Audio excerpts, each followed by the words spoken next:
Čau! Ir jau 350. diena. 50. Un Latvijā, es nezinu tieši procentāli, bet ļoti daudz ir domājuši pusauģu par pašnāvībām. Un Latvija ir 6. vietā Eiropas Savienībā pēc pašnāvību skaita. Tā es vēlos parādīt video, kur labāk ar striķīti rādīt burvju trikus.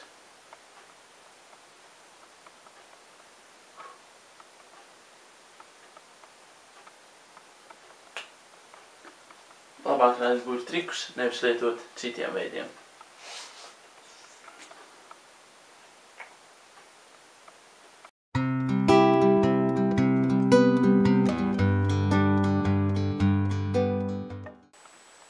Kā agrāk bija manos laikos.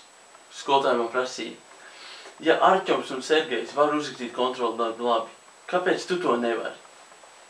Un to jautāja krievu valodas skolotāji.